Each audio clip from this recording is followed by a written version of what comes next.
व्यक्तिगत तौर पर मैं ये कह सकता हूँ, कई तरह की परेशानियों से गुजरना पड़ा। रात को 12 बजे मेरे घर पे पुलिस ने नाकेबंदी की जी, और सुबह पूरे जिले की फोर्स मेरे घर पे लगा। मैंने उनसे पूछा कि ऐसा क्या कारण हुआ कि ये फोर्स लगाई गई, तो उनका कहना ये था कि आप मेरठ नहीं जा सकते, और मेरठ में जो जेल में बंद है लोग उनसे नहीं। 2 प्रकरण है यहाँ आने के। पहला है कि अपने गुर्जर समाज के स्वाभिमान सम्मान पर जब आंच आई, तो गुर्जर समाज के लोगों ने एक बहुत बड़ा प्रोटेस्ट पंचायत के रूप में यहाँ करने का प्रयास किया, और उसकी परमिशन नहीं दी गई, क्योंकि भारत में सम्मान को, जो स्वाभिमान सम्मान है, उसको बहुत दिल से जो है जोड़ा जाता है जी।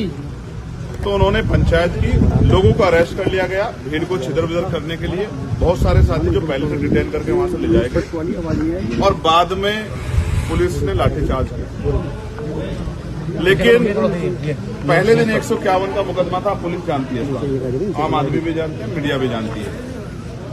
उसमें 26-27 लोगों को जेल भेजा गया, जिनमें प्रमुख रूप से हमारी पार्टी के राष्ट्रीय महासचिव, मेरे भाई, मेरी बाजू, गुर्जर समाज के स्वाभिमान सम्मान भाई रविंद्र कुमार भाटी जी, भाई प्रवेश गुर्जर जी, विशाल ढाईकी जी, भाई सोनू गुर्जर जी, अनिल कसाना जी, अमित कसाना जी, दीपक बिजोपुरा जी, रविंद्र गुर्जर जी, अभिनव मोतला जी, इन तमाम साथियों को और इनके साथ और बहुत सारे साथियों को जेल में भेज दिया गया।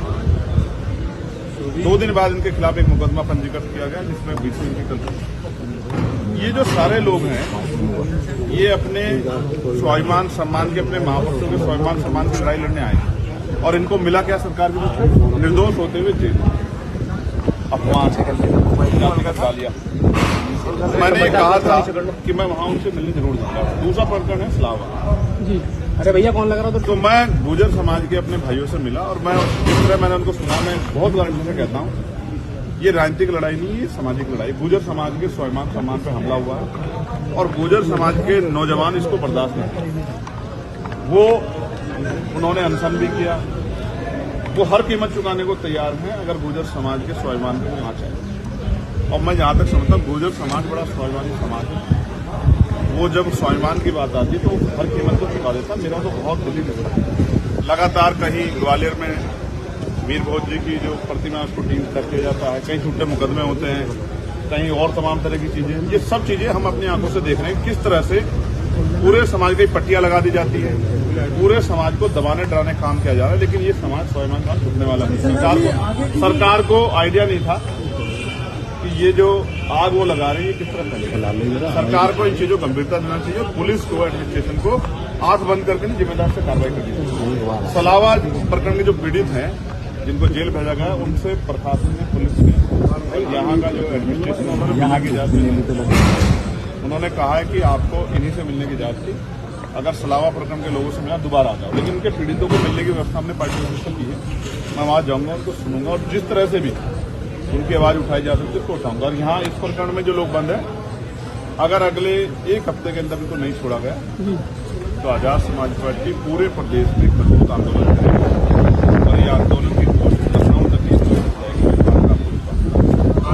अपने भाइयों को जेल में सड़ने के लिए हम लोग नहीं छोड़ सकते। ठीक है, आज हम आप यहाँ आए हैं, कई जगह रोका गया, बताया जा रहा है कि कार्यकर्ताओं के साथ में कुछ मारपीट की सूचना आ रही है। भाई ये सरकार जो है, तानाशाही सरकार। अब कोई सांसद, चुनावा सांसद जेल में नहीं जा सकता। उसके लिए अनुबंध है कि वो इतनी गाड़ी 5 जगह तो मुझे रोका गया बैरिकेडिंग लगा के, कई जगह तो मुझे ही बैरिकेडिंग हटाना पड़ा। ये लोकतांत्रिक व्यवस्था है क्या? ये प्रजातंत्र है?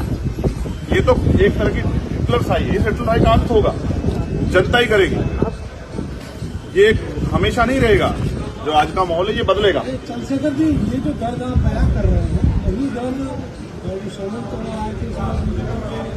मंत्री है उनका भी 4 साल का वो कह रहे हैं विपक्ष ने उन्होंने भी ये कहा कि ये जो हुआ है विपक्ष की साजिश है। उन्होंने कहा विपक्ष की साजिश। नहीं उनको उनका पूछना कहना दीजिए। था, मेरा सवाल होगा उनका कहना था कि जातीय संघर्ष को क्रिएट करना चाह रहा है, इसलिए इस तरह की राजनीति। ठीक, बहुत अच्छा सवाल है। अब जवाब भी सुन लो प्यारे भाई। उनकी सरकार है, उन्हीं की पुलिस है, उन्हीं का एडमिनिस्ट्रेशन है। टोल पे घटना हुई थी, मुकदमा भी लिखा गया था, कितने लोग जेल गए, कौन करवा रहा जातीय संघर्ष, किसने लगाया बोर्ड, इनकी क्या मांग थी कि बोर्ड हटा दो, क्या गलत मांग थी। मैं तो आज ही कह रहा हूं, हालांकि मैं क्योंकि जातियों का समूह है मैं बोलता नहीं हूं, लेकिन सम्राट मीर भोज जी को लेकर जो प्रकरण चल रहा है, मैं इस राज्य सरकार से मांग करता हूं कि वो उसको कोर्ट में ले जाए और सुप्रीम कोर्ट उस पर डिसीजन दे कि ये जातियों में जो है बांटकर और जिस तरह का विवाद कराने की कोशिश की जा रही है सरकार द्वारा, कोई भी विवाद सरकार के बगैर नहीं होता है, तो ये खत्म हो जाए, इसमें स्पष्ट हो जाए। उसके लिए इस पूरे विवाद को सुप्रीम कोर्ट ले जाना चाहिए। ठीक है, वैसे तो महापुरुष सबके होते हैं, लेकिन अगर इस पे जो कोई विवाद हो रहा है तो उसकी गंभीरता। आज क्यों आपको ये जाति वाला बोर्ड हटाओ ये सब क्यों करना पड़ा? आप तो दादरी में जाके करके आए थे ना, आपको याद नहीं आता मीडिया के साथियों को? कौन करके आया था? मैं करके आया था, मुख्यमंत्री करके आए थे। ये सब आपके सामने कौन करा रहा है? और देखिए, मंत्री जी को चाहिए था वो इनको छुड़वा देते। हम होते मंत्री तो छुड़वा के ले जाते हाथ पकड़ के अपने भाइयों को। अगर हमारी सरकार होती तो झूठा मुकदमा होने देते। सो रहे थे क्या वो लोग? कल नंदकिशोर गुर्जर ये कह के गए हैं कि जो पत्थरबाज थे वहाँ पे वो मुस्लिम थे। वो बेचारे खुद बुरे हाल में हैं। आपसे छिपा हुआ है क्या? बताइए। अपनी सरकार के खिलाफ आंदोलन करते रहे। अच्छा, चंद्रशेखर